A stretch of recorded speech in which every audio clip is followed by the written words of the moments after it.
Hello guys, I didn't see you come in. Welcome back to another video. Today we're gonna talk about collabs. I'm gonna walk you through the 3 ways that you can go about collabing with your friends or whatever, because there are a couple of different ways that you can do it, depending on a little bit who you're collaborating with. But without any further ado, let's get right into the video. If you end up enjoying this video, please leave a like and subscribe for new videos every Monday and Friday.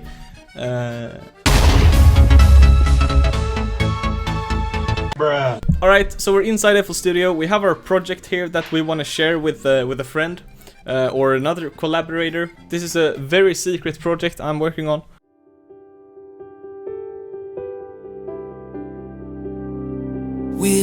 That's as much as I can show you right now. But yeah, so the first way you could go about sending this project to somebody would be to send stems. Stems is when you export every single audio file so that the next person can just drag in the audio files into their playlist and start working from there. The downside of this, obviously, is that they only have access to audio files. For example, if they wanted to change these notes inside this guitar thing,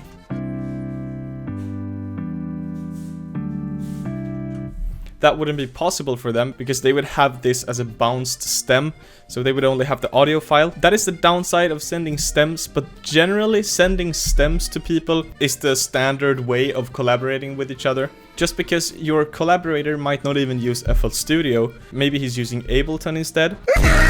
But if he is using FL Studio, maybe he has the cracked version, or he just has another version. But even if you have the same version of FL Studio, maybe he doesn't have Silent, maybe he doesn't have all of the plugins that I'm using, so he's not going to be able to open this correctly. So sending stems is generally the way you do collabs. So how do you do this? You could export every single piece of audio individually, which is what I did like a year ago when I didn't even know that this feature existed. But that's gonna take a very long time, so don't do that. What you do is instead, you go up to here, you export as WAV. MP3 is a compressed format, so the audio is not gonna be as good.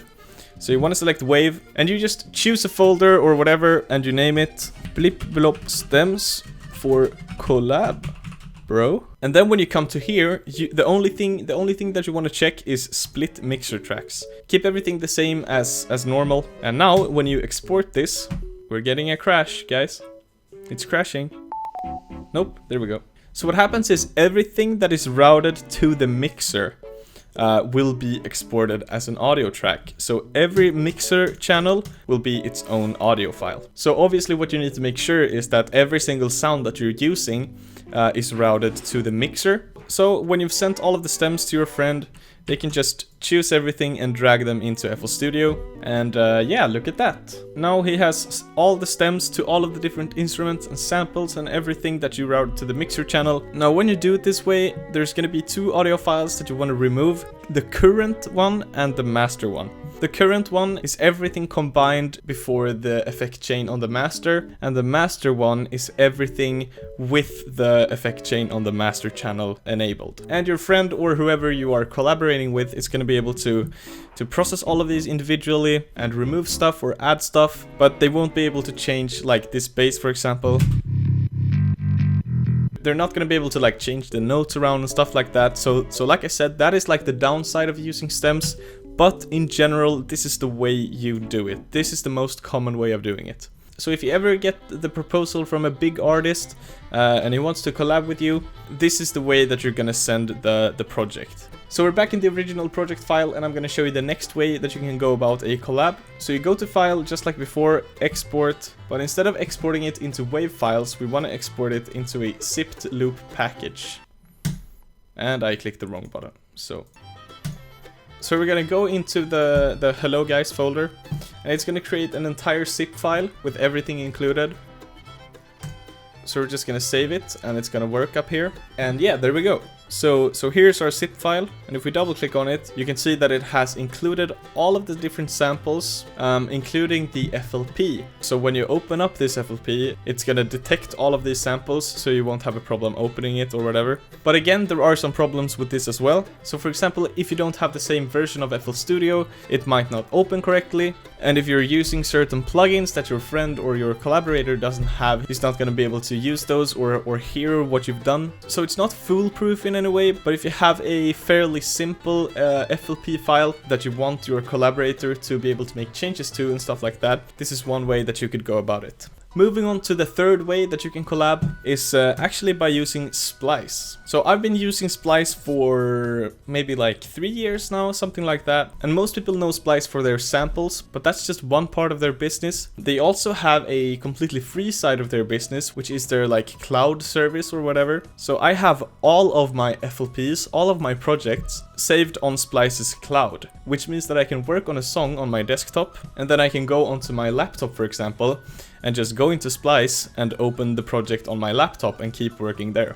And Splice is gonna upload all the info necessary, so all of the samples and stuff like that.